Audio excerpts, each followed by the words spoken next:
Hey everyone, it's Jason. Welcome back to Black Rose Wars. This is the original version. Again, not the revised nor Rebirth, which the Rebirth is just an expansion. Revised is a updated version of the game.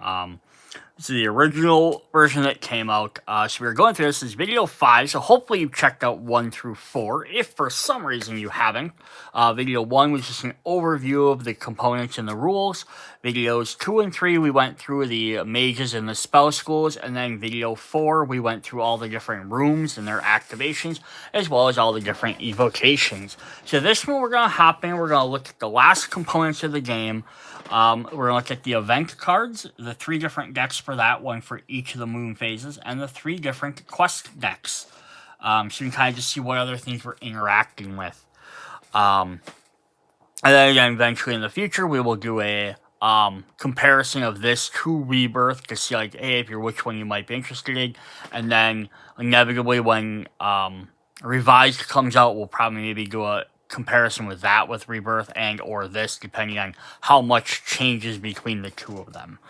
Alright, so let's hop into this. So the first thing I want to look at is we have our boards. So we have our event board here.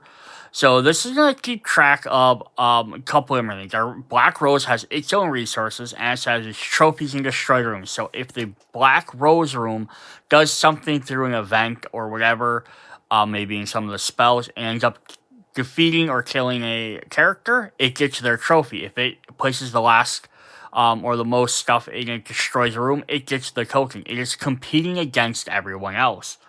And then the events, the way they're going to work is they'll start over on the deck here, and then as they get plagued, they'll go into one of these spots, and then when they go off, they go to the discard pile. So I'm just going to go, we'll come back and we'll look at the events when we get them. We're going to do the quest first. The backside is the exact same thing, nothing different on there, just in case you want one side of the board or the other. Then we have the points board. It's going to show our different moons. So we always start with the crescent moon. Once somebody hits 6 points, we switch over to the half moon, and then once we hit 18, we switch over to the full moon, and then if you hit 30 points, you win the game.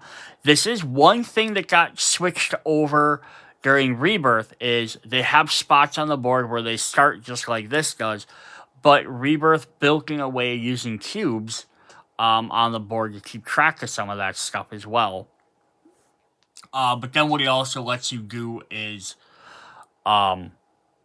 it lets you move the things around for different other points of the game. So if you're playing you can play different missions, or you can have a longer this period, you can have a shorter period between these two. You can have the angle and get 25, and it lets you change up the game. So that's one thing that's cool that they did in there.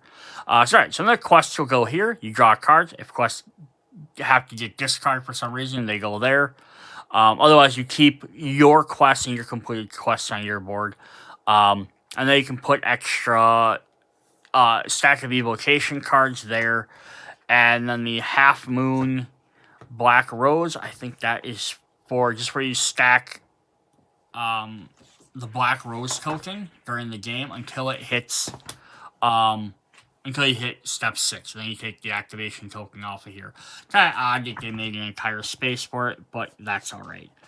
We have 2 other tokens we haven't shown off. So we do have the Black Rose activation token, which has plus 30. So we have one for each of the different mages. This is what they'll just use for the Black Rose to keep track of its points, because it's going to earn points by doing events. Because again, you are competing against it. And then there's the the crown token. So if you have the crown, you get this token just as they keep track of it.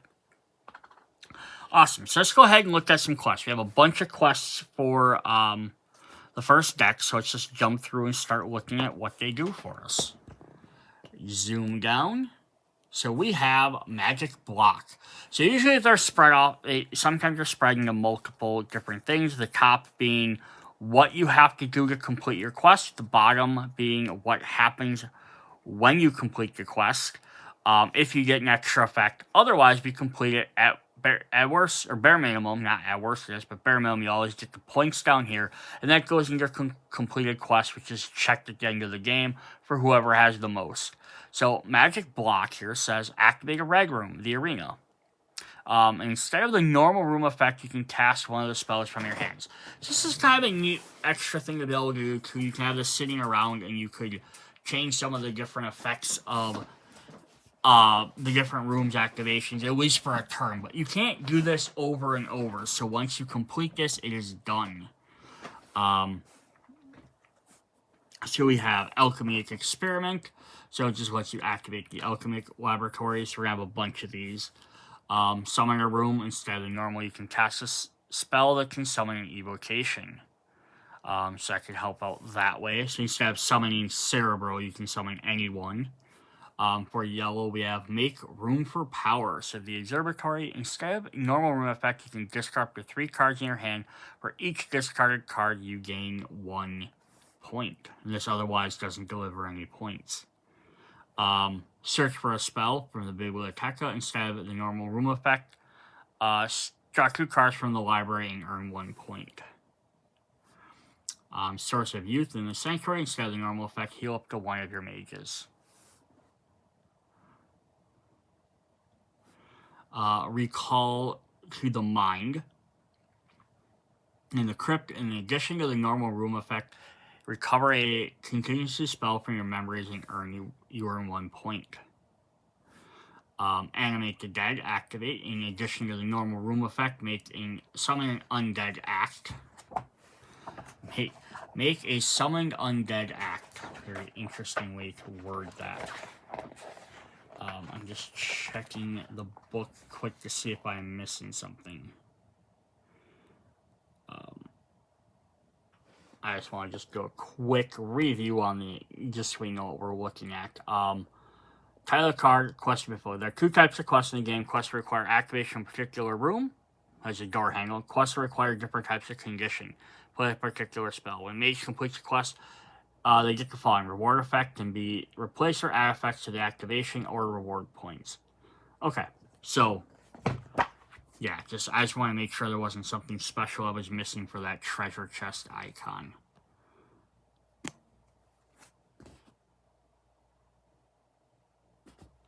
Alright, and then we're going to hop into the next one. So we have Shed Blood. Sacrificial Altar, instead of the normal room effect, choose a mage in any room to inflict 3 damage. For the green rooms, we have Cultivating Magic in the Garden. Instead of the normal effect, assign 2 instability to an adjacent room. Train your body in the Forge. Instead of the normal room effect, you can move and attack with your next attack and inflict 3 damage. Find a treasure in the treasure room. Instead of the normal effect, draw 1 quest from the current moon. Mental Connection in the mirrors room. Instead of the normal effect, replicate the effect of any other room. Return to Rest, the Abyss, in addition to the normal effect. If your mage is sent to his or herself at least 1 damage inflicted by you, earn 2 points. Arcane Seeker, Oracle Room, instead of the normal effect, draw 2 spell cards from your grimoire and add them to your hand. And then we jump into the purple ones. So we have Pleasure's Room, instead of the normal effect, draw 1 quest from the next moon. Activate the Throne Room, just get the crown. Arm oneself. For the armor, instead of the normal effect, you can play a combat spell from your hand. From the Throne Room again, the Room of the Kings. Instead of the normal effect, give the crown to another mage. So those are all the different room ones. And we're going to have some that are a little bit more specific. I'm going to drop those down. Demonstrate superior strike. At least 2 mages with a spell that hits a room. Favorite enemy. Inflict 4 damage on the same target in 1 turn. Also count the damage inflicted by your evocations. Elusive. Do not suffer more than 4 damage in a turn. So now some of these are going to have the little dots on them. That's going to mean you can only play this if you're playing a 3 or more player game. So if you're only playing a 2-player game, or if you're playing a 4, 5, or 6-player game, if you're playing more than 3 players, you use this. Playing less than don't. Just because it might be a little bit hard to do. Strange Tactics. You must be the target of at least 2 combat spells. Crazy Race. Move at least 4 during this turn. It's a trap. Reveal and suffer at least 2 traps. Also count traps suffered by your evocations. Warmongering. Reveal at least 2 combat spells. Plague Doctor. Heal at least 2 damage. Magic Shield. Reveal at least 4 or at least 2 protection spells. Fire and Ice Tails. Reveal at least 1 fire spell and 1 water spell. Desecrated Terrain. Reveal at least 1 profane and 1 earth spell. Intoxicated by Incense. Reveal at least 1... Oh, I keep forgetting what this is called. I want to say it's... my brain wants to say it's holy, but I don't think that's correct. It just says any element. I don't even know where. Oh, right there. Sacred. 1 sacred and air spell. Enchanted Marshalling. Reveal at least 1 water and earth spell. Sacred and Profane. Means 1 sacred and profane spell. Clouds of Ash. Release 1 fire and air spell. And difficult choices. Discard 1 spell from your hand to the library during the study phase. So, like, lots of these are fairly simple to do. It's either cast 2 spells of different things, cast a bunch of damage, move a bunch twice, activate rooms. So they're very simple to do, but that's why they're only worth 1 or 2 points. And they're only going to last for the first 6 points of the game, and then they're going to get switched out for the next deck. So there's all these cards, but and you might get some of them early, but you might not activate them even until the end of the game, potentially. You might not get that specific room or have those 2 exact spells right off the bat. But it's going to kind of might set you up for what you want to do as well. You might have a play style you're favoriting, but if you get a quest right away that says play a fire and water spell, you might be like, well, I have fire spells. You might go get a deck that has water. You might try and draw one of those cards just for that reason. Alright, then when we get to the half moon, we're going to have a bunch more that are going to have the doors. So we'll have used a spell in the armory. Instead of the normal effect, you can cast 1 spell from your hand. Reseeding. Do not suffer more than 3 damage in a turn. The Magister. During the action phase, cast 3 spells belonging to 3 different schools. Magical Focus. During the action phase, cast 4 spells belonging to the same school. Persistent. During the action phase, cast 2 spells with the same name. So these are going to be a little bit harder to do. You have to get these. You really have to definitely now plan your deck for the next bunch of turns if you want to complete these. But they're worth a good amount of points. Master Summoner. At the end of the action phase, you have summoned at least 2 evocations. You must have at least 2 evocations in play. You don't have to summon them that turn. Overload the room. At the end of the action phase, you must have assigned instability in at least 3 different rooms. Violence. Use your 2 actions to inflict damage and not to move. Magic Overload. Assign 4 instability in a room during a turn. Expert Student. Draw 3 spell cards from the same school during a turn. Monster Hunter. During the activation, remove or kill at least 2 evocations. Suicidal Tactic. You must be the target of 3 combat spells during a turn. Fall into a trap. Reveal and or suffer 3 traps during a turn. Gift Pain. Inflict damage on at least 3 mages during a turn. Transmutilating Conspiracy. Activate a green and a purple room during a turn. Destructive Illusion. Activate a blue and red room during a turn. Necromantic Divination. Activate a yellow and gray room during a turn. Power of the Rose. Activate the Black Rose room. And instead of the normal effect, draw 1 card, 1 from the Forgotten Spells. Just have thing to look at, you just draw a normal card. So it's kind of interesting because some of these are actually the effects when you get to do them are actually worse than the effects of the room. But I think the idea is because you're getting to do something else, so it kind of like sacrifices that. We have Alchemic Theft in a laboratory. Instead of the normal effect, draw 2 cards from the Grimoire of another mage, and then decide whether to keep those cards or eliminate them from the game. So that's kind of cool. You can actually get cards out of the game. Confused. Select the mage from inside any room and position him or her at the arena. Then resolve the effect of that room against the mage. It's where you both have to cast a spell at the same time. So you can draw them right to your room to do that. Summon the Beast. The Summon Room. Instead of the normal summon effect, summon Cerebro until the next turn. Cerebro cannot be killed or removed by any effect. Fruitful Search. Observatory. Instead of the normal effect, look at 3 missions of the second moon and draw 1 card. Arcane Knowledge in the Bibliotheca. Instead of the normal effect, look at the first 6 cards of a School of Magic, draw 1, then reshuffle the deck. Healing Gun. In Sanctuary, instead of the normal effect, heal all your damage. If you don't have anything, earn 3 points.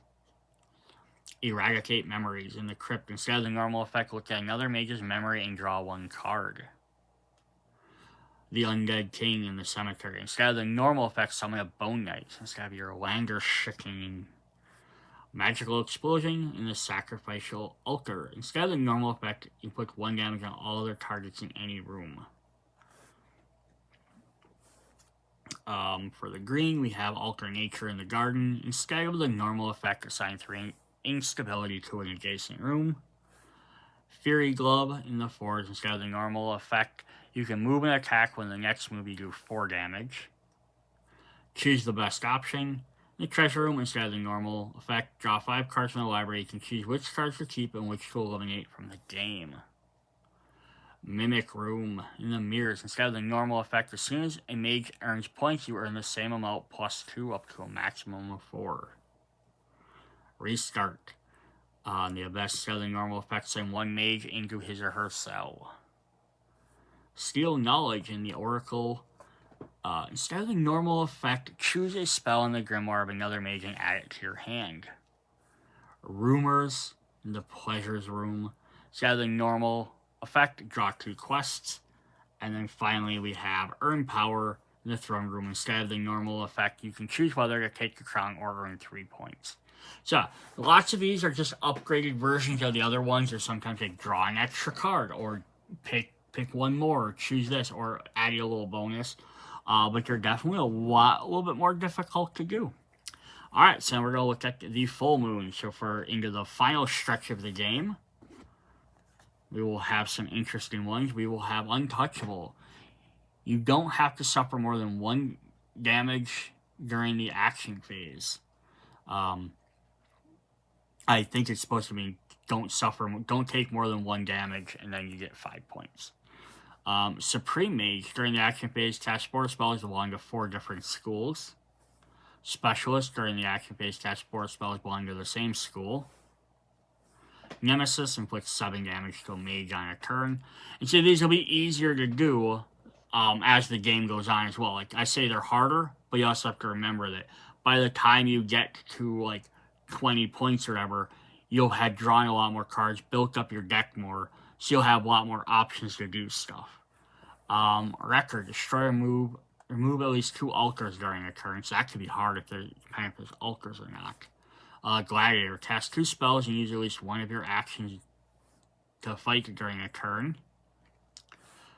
Electric, during the action phase, cast 4 different types of spells, so like Earth, Wind, Water, Heart. Progressive Instability, make a room unstable. An adjacent room with at least 1 of your instabilities must become unstable. Cannot make the Throne Room and the Black Rose unstable. Take the room token. The Immense Power of the Rose. Use the Black Rose Room instead of the normal effect. Draw 2 spell cards and 1 forgotten spell. Destroy Power in the Throne Room. Instead of the normal effect, you may discard spells from your hand, and the Throne Room becomes unstable. Take the activation token. I said this wrong, right? In fact, discard 2 spells and draw the forgotten one instead of having to do 4. The Final Blow. In addition to the normal effect, you also spell from your hand, then discard the rest of your hand in the memories. Also cast a spell from your hand, and then so you did cast a second spell for using the arena, but then you have to discard the rest of your hand. Interesting. Assassin in the Forge. Instead of the normal effect, suffer 5 damage from the Black Rose. Then you may kill a mage in an adjacent room. If you do, you only earn 5 points from the kill. Search for power and be able to attack. Instead of the normal effect, eliminate the first 4 cards in your grimoire from the game. For each contingency spell eliminated, earn 2 points, earn 1 for the others, up to 5. Interesting. So at the end of the game, you might be willing to sacrifice 1 to your deck. Scale of Destruction and the Sacrificial Altar.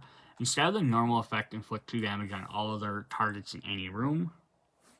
Magical Debilitation. Randomly draw 1 spell from the hand of every other mage. Choose 1 that adds to your hand. Eliminate all other mages from the game. I think it means kill them and then they go to their cell. I don't think it literally means, like, remove them, they can't play anymore. Oh,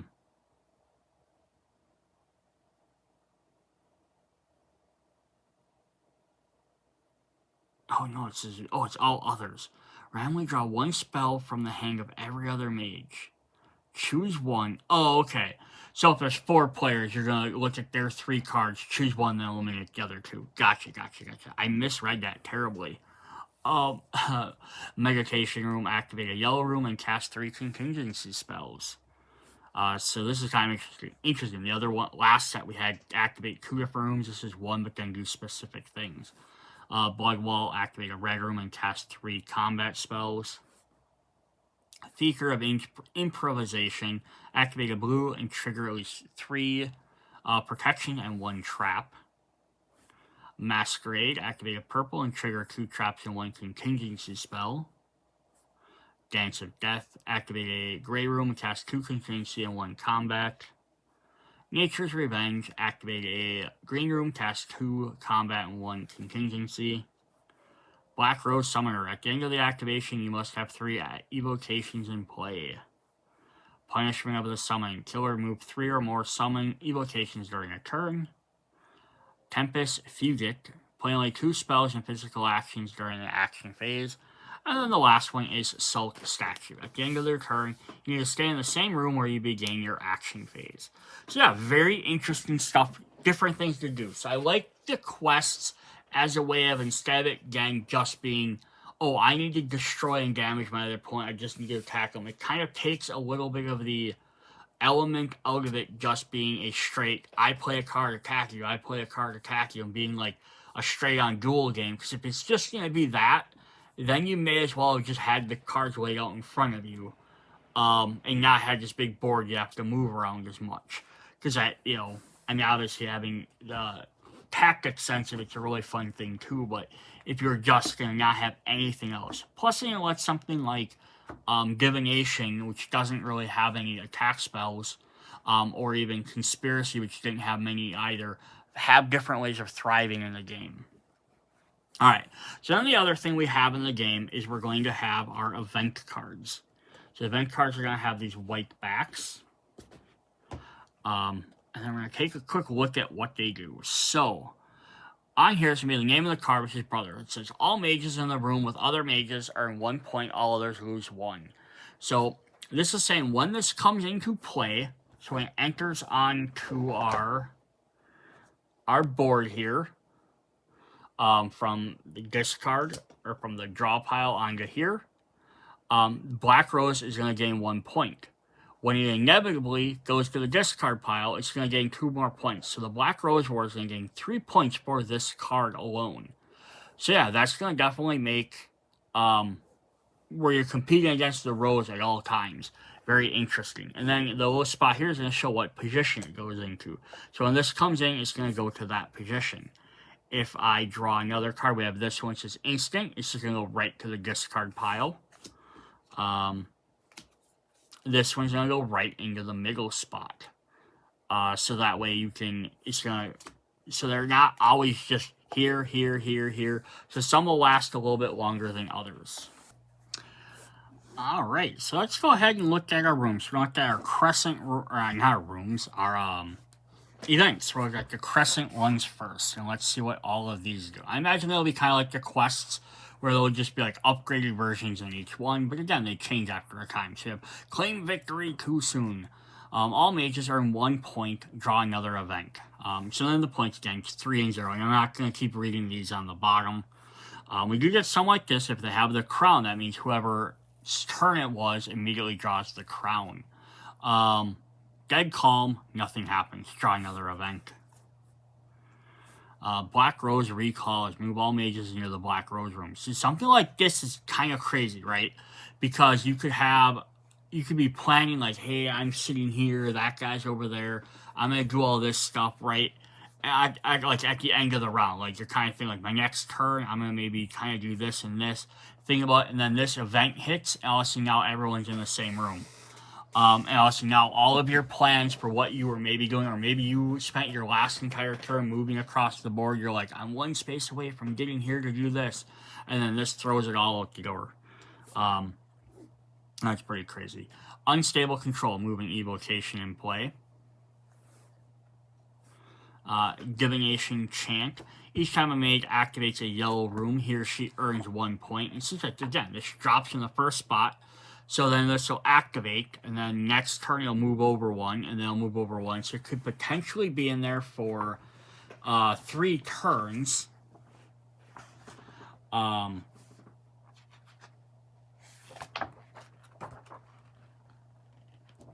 it could eventually be in there for 3 turns unless something pops the other way. So it says, starting from the first player, each mage that doesn't have at least 1 quest draws 1. Oh yeah, we already knew that. We were looking for when they activate.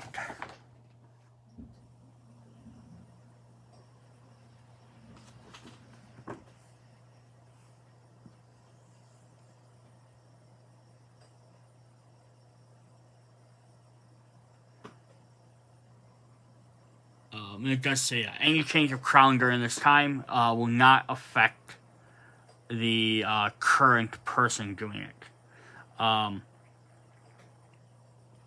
So like here it says, I just want to read that. Some event cards have the symbol of the crown above the main phase in Roman numerals.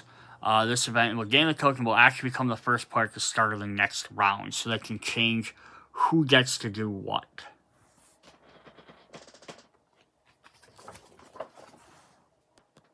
So then in step 4, after you've prepared all your stuff, says during this stage, you plan what you're going to do. Before the start of the page, it's important to check the active events on the event board and note when they will occur. So that's when you're going to check for all your events. So if it's an instant effect, it's going to happen immediately. But then something like this will then check during that turn. So like the Black Rose one will move you as an instant. It'll happen as soon as it happens. But then you get to play your spells, and now you get to kind of, I see this is now going to be something that's going to happen if someone does that. But you know that information before you prep your deck. Song of Death, each time a mage activates a gray room, he or she earns a point. Illusionary Lament, each time they use a blue room, they earn a point. Transmuted Plan, each time they activate a green room, they earn a point. Howl of Destruction, each time they activate a red room, they gain a point. Miserable Dance, each time they activate a purple room, they gain a point. Where Am I? Mages with the least points to move to another mage to any room, and in case of equal battles, the crown decides. So this will immediately jump to spot 2. So if there's already a card in spot 2, it'll shove that to card 3. The card 3 will get discarded. So some of them might not stay on as long. So also, it can kind of mess up your plans too if you're thinking like, I might have 2 turns to activate that. Wave of Chaos. All mages suffer 1 damage by the Black Rose and draw another event. Magister's Help. Mages the most points choose another mage who earn 1 point. In the case of equals, the mage with their crown decides. Apprentice Wizard. Instead of the normal effects of a physical action, a mage can draw 1 card from the library. Teletransportation. Each time a mage moves here, he can move to any room. Walk of Victory. Each time a mage moves, he can earn 1 point to a maximum of 3. Impatience. Mage with all the cards in their hand suffers 2 damage. Golden Keylock. All yellow rooms are already activated. Flip the activation token. So this just locks out all the rooms. So there's going to be 1 for each color. So Illusionary Lock key for blue rooms. Mutating Key Lock for green rooms. Velvet Key Lock for purple rooms. Steel Key Lock for red rooms. Bone Key Lock for gray rooms. Bash the Evocation. Each time a mage plays an evocation, they suffer 1 damage by the Black Rose. Unstable start. The Black Rose assigns support instability to the Black Rose and draw another event. And then the last one is Brotherhood. All mages in a room with other mages earn 1 point. All others lose 1 point. So yeah, very, very interesting stuff. And then we're going to get to the next level, which is the half moons. It's be a little bit more punishing effects. Magister's Choice. Mage with the most points choosing another mage who earns 3 points. There's going to be probably like better versions of the other ones. Stabilize. Remove 1 instability from all the other rooms. Draw a card. Healing effects. All mages heal themselves 2 damage. Draw another event. Magic Earthquake. Assign 3 instability where you prefer splitting them or not. So you can go like 3, or you can go a 2 and a 1. Or 1-1-1. Healing Wings. All mages heal themselves 2. If they don't have wounds to heal, they earn 2 points. Knowledge. All mages can draw 1 card from the library. Draw another event. Share Knowledge. Each player selects a spell in his or her hand. If he or she has one, gives it to the player on his or her right. Curse. For each spell the mage held with a flame or sacred, the mage suffers 1 damage by the Black Rose to a maximum of 3. Moving Sand. For each water or earth, they take 1 damage. Drought. For each profane or air, they take a damage. True Power. The Black Rose room can be activated whenever you like during this activation. Never flip the token. Arcane Power. The mages activate any room not yet activated by the end of their action, not only the one they are in. Unstoppable Force. During the action phase, all wounds inflicted will be increased by 1. Preservation. During the action phase, all wounds inflicted will be decreased by 1. Suicidal Trends. Each mage must choose a discard spell or suffer 2 damage by the Black Rose. Recoil. 1 damage, or each combat spell in hand suffers 1 damage by the Black Rose. Unpredictability. During the action phase, the mages don't play spells in the order they have placed them, but mages choose on their left choose which spell to reveal.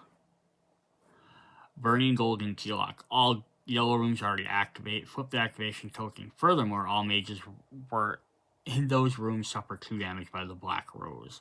So you'll have them for everything else. We'll have Burning Illusionary Keylock for blue rooms.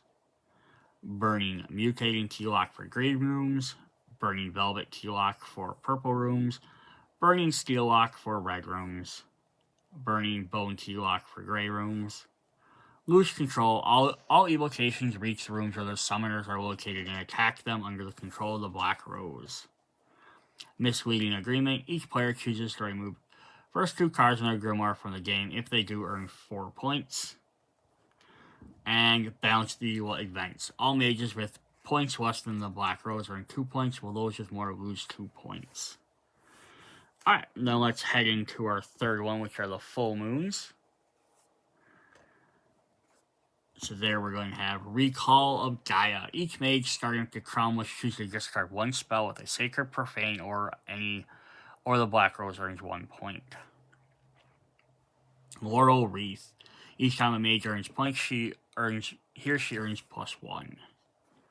Unexpected Resources. A mage can play a spell from their hand during the action phase as if it was a ready spell by paying 1 point. There is no rose without thorns. Each mage suffers 2 damage by the Black Rose. Draw another event. Smashing the King. The mage with the most points is moved to his or her side and loses 2 points. If all values are equals, all mages with points go back there and lose 2 points. Excellence. Each mage mixes his or her hand with his or her grimoire memories and draws until they have a full hand. Bridge the Gaps. All mages except the one with the most points earns 2 points if all the values don't earn any. End is near. Draw 2 event cards. Meditation. At the start of the action phase, each mage draws cards until they have a full hand. Obliged by the Black Rose. All mages are positioned in the Black Rose room, then suffer 2 damage. Draw another event. Blood calls out for blood. All mages convert 2 of their damage of their choice with 2 of the black rows, and then draw another event. Overload, all spells always assign 1 instability, even if they don't have the icon. Burning Rooms, all mages in the green, red, and gray rooms suffer 3 damage. And we have Suffocating Rooms, all mages in the purple, blue, and yellow rooms suffer 3 damage. Mind Reading. At the start of the action phase, all mages reveal their play spells. They will play cards with cards uncovered, so everyone knows what they're doing. Backlash. Before revealing a spell, each mage can move once. Bloodbath. Each time a mage dies, the defeated mage puts 2 damage to each mage in that room and all adjacent ones. Antique Discoveries. Starting with the player at the crown, all players all must draw 1 card from the Forgotten deck. So that's kind of crazy. At the end of the game, you might get a Forgotten spell for free. Divination Song. Each time a mage activates a yellow room, they earn 2 points. And then we'll have these for each one. Primeva Melodies for the green room. Death's Requiem for the gray room. Illusionary Dirige for the blue room. Destructive Tarantella for the red room. We have Euphoria. Each mage earns 2 points. Draw another event. Magical Theft. If a mage enters a room occupied by one or more mages, he can steal a random spell from one of their hands. And then finally, Begging. If a mage with at least 1 point steals one, point from each mage. So yeah, that's what we have. So the events are really cool in the fact is they, one, act as a timer for the game. Because every time a card's played, every turn, the Black Rose room is going to gain something. So it's going to slowly push it up towards that 30 points to end the game. So it's kind of fun because then you can't just sit there and be like in the thing being like, oh, I'm going to sit here and dodge and hide around and do stuff. So they're going to constantly be pushing the game forward no matter what. And then the fact is it occasionally does damage is a way for it to maybe help take characters out or gain some extra points by gaining trophies and stuff. So you kind of have to be cautious of that as well. So that also makes it. But I like the fact that not every card is necessarily punishing. It's not just like, oh, you draw an event card, bad things happen. Draw an event card, bad things happen. Some of them are very good. They can be helpful. Some of them might not bother you at all. Like it says, if you activate this room, do this thing. I'm not going to activate it. It doesn't affect me. Like the one got you a Forgotten spell. Some let you take other players' cards. Just to add a nice little twist to the game, which again, kind of like the quests, pulls you out of it just being like, oh, I play my combat spell to do something new, or I play my spell against you. So it's not just a back and forth between 2 or 4 players or whatever, just playing spells back and forth. You have these other things that you have to manage around. And again, if you're not, you're going to be like, oh, I'm just going to take my time. I'm going to bide my time doing this and that. The Black Rose is going to keep earning points every turn. So, I mean, even when you start getting into this last one, they're earning 3 to 5 points every single turn. So that means on your turn, you need to be earning 3 to 5 points every single turn as well by destroying rooms, by gaining points that way, by defeating guys, by playing cards that let you gain points, by doing stuff like this, right? By having the leashes, hopefully that helps you out as well. Otherwise, you're just going to fall behind because you're not going to earn enough points in the regular game to... I'm going to flip this up and we'll kind of take a look at this again. Yeah, so like by doing quests, so it's like, where do we have this? Actually, on the next page, we'll look at that. So yeah, so like your other ways of earning points besides drawing cards by doing quests. The first place mage gains 6 points, right? So even if you have the most quests, you have 6 points. And then the trophies, if you have the most trophies, you can gain, by taking out other players, you gain 4 points. That only gives you 10 points. And it says, activation unstable requires, and you get the points from each room. So you could do a bunch there. And then if you have the crown, you gain 1 extra point there. So it's 11 potential points plus how many rooms you have. But if you haven't done other things, obviously, to move your thing, you're at the roses can kill guys. They can gain tokens, so they might gain some points there. There might be a way for them to destroy rooms, so they can gain points there. So they can also gain over that 30 as well. So you have to be so you can't just be like, oh, well, I just have to get 15 points, by the time they do it, and then my 15 plus this 10, and like maybe I just have to get Island to get 32 points, because you could still lose. Yeah, because like giving they're showing just as an example at the end. So they're showing like this person got 34, they got 24, and they got like 25. So he's up almost 10 points over both of them on the chart. But the end game is Nero didn't earn as many end game points by doing as much stuff up there. So these guys easily made a little bit back there. But in the end, it wasn't just quite enough. But it brought that from being 10 away to being, 3 or 4 points away. So it could have just been as easy as them doing one more thing, like, right, getting 3 more points here, getting 3 more there. So yeah, that's definitely a interesting thing to do. So that is what we have for Black Rose Wars, the core set. Hope you guys enjoyed the video. For some odd reason, you are starting with video 5. Go back, check out the other 4. Otherwise, come join us for the SATOR Kickstarter box, which will probably be like 6 or 7 plus videos. It's a huge box, lots of extra content. Plus, we have the 5-6 player expansion we're going to go over, and 2 other full big expansions, plus some other small add-ons. So lots of really cool stuff coming. See you guys later. Bye.